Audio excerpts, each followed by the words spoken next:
Հայաստանի վարչապետ Նիկոլ Փաշինյանը շատ հաջող է գնահատում աշխատանքային իր այցը Մոսկվա, որի ընթացքում հանդիպել էր Ռուսաստանի նախագահ Վլադիմիր Պուտինի հետ։ Մի շարք հղություններով ձեռք ենք բերել կոնկրետ պայմանավորվածություններ, գործնականում մեր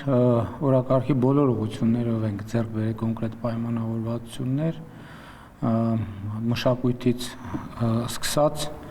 ռազմատեխնիկական համագործակցությունով ավարտված։ Անդրադառնալով Հայաստանում խորհրդարանի առաջիկա ընտրությանը, Պուտինն ասել էր, որ ցանկալի է այդ ընտրությունների ժամանակ Ռուսաստանամետ եւ Ռուսաստանի անձնագիր ունեցող գործիչներն ու կուսակցությունները հնարավորություն ունենան մասնակցել ներքաղաքական գործընթացին։ Ինչու է Ռուսաստանի նախագահը նման բան խնդրում։ Ճեպազրույցում լրագրողի այս հարցին Նիկոլ Փաշինյանը պատասխանեց. կարծում է նա տեղյակ չէր մեր երկրի օրենսդրությանը, որի համաձայն падգամավոր ու վարչապետ կարող են ընտրվել այն քաղաքացիները, որոնք ունեն բացառապես Հայաստանի անձնագիր։ Ռուսաստանի նախագահը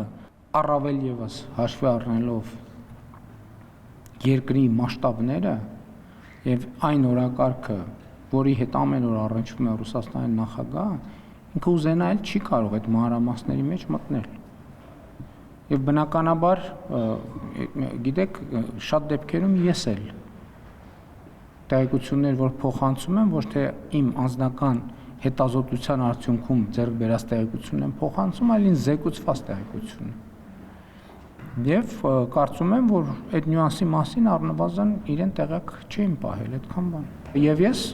այն ինչ որ չէր արվել, պարզապես իրեն տեղյակ պահեցի, որ տենց նրբություն կա։ ՀԱՊԿ-ի Հավաքական անվտանգության պայմանագրի կազմակերպության վերաբերյալ Փաշինյանը կարծում է, պետք է առաջ շարժվել եւ դուրս գալ անընդհատ հետ նայելու ռեժիմից։ Հայաստանը համարում է 2022 թվականին ՀԱՊԿ-ի մեխանիզմները պետք է գործեին ու չեն գործել եւ հետեւաբար դադարել է մասնակցել անվտանգային կազմակերպության աշխատանքներին։ Ռուսաստանը դրա վերաբերյալ իր մեկնաբանությունն ունի։ Լրագրողի հարցին պատասխանելով Հայաստանի վարչապետն ասաց, որ Ռուսաստանի նախագահի հետ շարունակել են այդ մասին քննարկումները։ Ընդհանուր առմամբ իմ դիրքորոշումն է նա, որ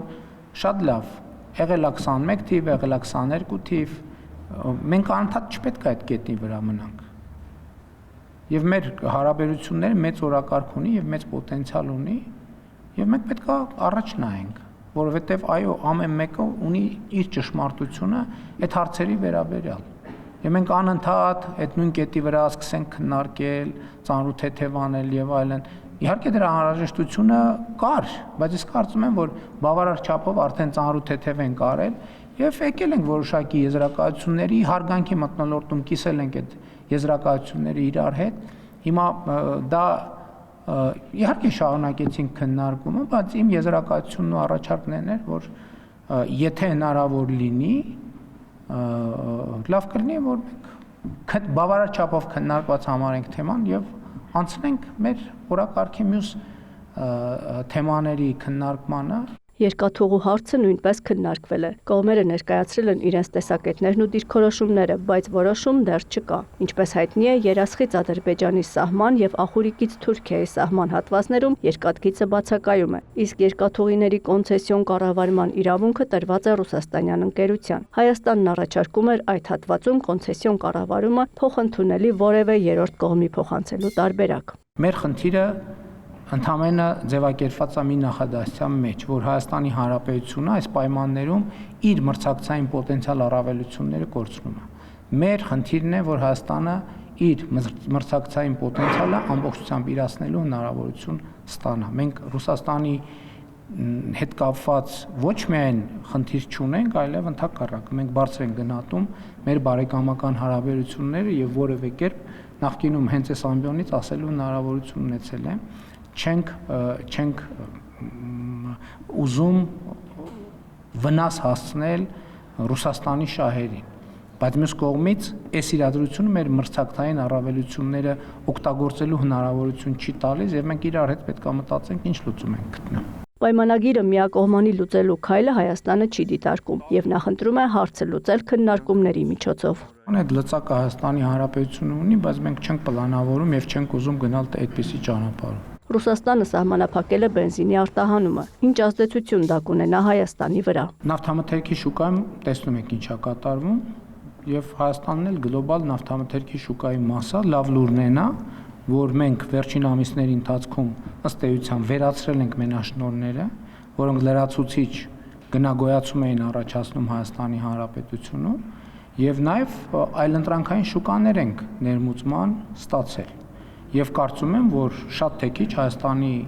շուկան պատրաստ է այդ իրադարձությանը։ Լրագրողներից մեկը ճեպազրույցին քարտեզով էր եկել։ Վարչապետին նախկինում արած հայտարարություններ հիշեցրեց, որոնցից մեկում նշվում է, թե տեղ գյուղից այն կողմ Ադրբեջանն է, մինչդեռ դրանից առաջ ասվել էր, թե տեղ գյուղից հետո Արցախի Հանրապետությունն է։ Ինչպես հավատանք, որ հետագայում Հայաստանի քարտեզից այլ հատվածներ չեն կտրվելու, հարցրեց լրագրողը։ Վարչապետը նախ նկատեց, նրա բերած քարտեզի մյուս կտորը գույն չունի, ինչ վերաբերում է հակասություններ ցույց տալու համար մեջբերվող հայտարարություններին։ Տարբեր առիթներով դրանք տարբեր համադրությամբ են, բայց այդ բոլորին վարչապետի պատասխանն այսպիսին է։ Ինչ որ դուք նկարագրեցիք Հայաստանի Հանրապետությունը հայ ժողովրդին եւ մեզ բոլորիս աշխարհաքաղաքական թակարդից դուրս բերելու process-ը գիտակցության եւ գիտելիքի արդյունքում եւ ես հպարտ եմ, որ առաջնորդել եմ այդ գործընթացը։ Ինչ որ դուք նկարագրեցիք, դա մի process է, որ ես միջին վիճակագրական հայաստանյան մտածողությունը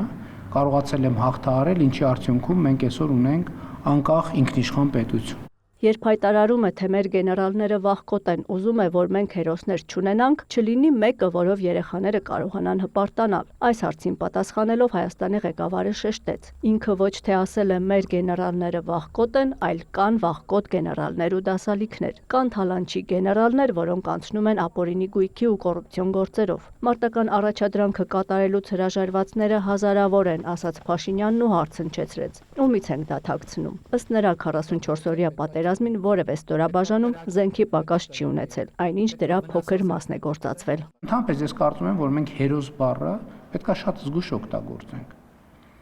որովհետև այնքան օգտագործել ենք այդ բառը, որ ըստ էության ստացվում է, որ մենք իրական հերոսներին լղոզել ենք վերբալ հերոսների մեջ։ Այո, մենք ունեցել ենք վախկոտ գեներալներ, կոռուպցիայի արդյունքում գեներալ դարձած մարդ ինչ պետք է լինի։ Ծառայության արդյունքում դիրքերում պահածոների բանկաները կախել են, իրանց դղյակները Երևանի կենտրոնում սարքել, չգիտեք, այսինքն ինչ բա դուք էլ ուզում եք մեր երեխեքին խաբենք։ Ինչ վերաբերում է պնդումներին, թե Նիկոլ Փաշինյանը հրամայել է նոյեմբերի 5-ին լքել դիրքերը, Փաշինյանն ասաց նման հրաման չի տվել։ Մարդիկ թող իրանց փախնելը, թող իրանց ճողոպրելը չկապեն իմ հրամանների հետ։ Ես նման հրամաններ չեմ տվել։ Մարդիկ ուզեցել են այդպիսի հրամաններ ստանան, ես այդպիսի հրամաններ երբեք չեմ տվել։ Այդ ով որ տենց բան ասում է, ինքը ճողոպրողների բանակից է։ Ես ներողություն եմ խնդրում բոլոր այն մարդկանցից, ովքեր իրենց քաղաքացիական եւ զինվորական պարտքը մինչև վերջ կատարել են, երբեմն կարող է տպավորություն ստեղծվել, ոչ թե խոսակցության մեջ ստացվում է, որ թացը չորին խառնվում է։ Ես երբեք թացը չորին չեմ խառնում եւ մարդկանց եւ իրերը կոչում եմ իրենց անուններով։ Սուրբ Աննա եկեղեցում վարչապետին հարվածել փորձած երիտասարդը կալանավորված է, իսկ պետական պահպանության ծառայության աշխատակիցը, որը պատասխան հարված է տվել տղային, ազատության մեջ է։ Փաշինյանն ասաց, ՊՊԾ աշխատողի ծառայության իմաստն այն է, որ երբ կա պաշտպանյալի նկատմամբ հարձակում կամ հարձակման վտանգ, գործի։ Ես նախ չեմ տեսել ինչա տեղ ունեցել, բայց ուզում եմ ասել, որ երբ որ պետական պահպանության ծառայության ծառայողը տեսնում է, որ իր պահպանյալին վտանգ ասպառնում, ինքը կարող է ուժ գործադրել, ինքը կարող է հարվածել, ինքը կարող է ուժ գործադրել, Աստված չանի սուր իրավիճակներում կարող է զենք գործադրել։ Հակառակի դեպքում ըստ Փաշինյանի ՊՊՑ աշխատողի նկատմամբ կարող է քրեական վարույթ հարուցվել ու նա բանտում հայտնվի ծառայողական պարտականությունները չկատարելու համար։ Եվ երբ որ որևէ մեկը գործողություն է անում, ինքը բեջ չունի, որ ինքը 18 տարեկան է կամ առողջական խնդիրներ ունի կամ չգիտեմ այլ կարգի խնդիրներ ունի, եւ ծառայությունը պետք է իրականացնի իր գործառույթները։ Եթե այդպես չլինի, այդ ծառայությունը անիմաստ կլինի։ Եվ երկրորդը ես չեմ հանդուրժի, որ Հայաստանի Հանրապետության որևէ ծառայություն իր պարտքը, իր ծառայությունը չկատարի։ Այդ բացառված բան է, կլինի ոստիկանություն,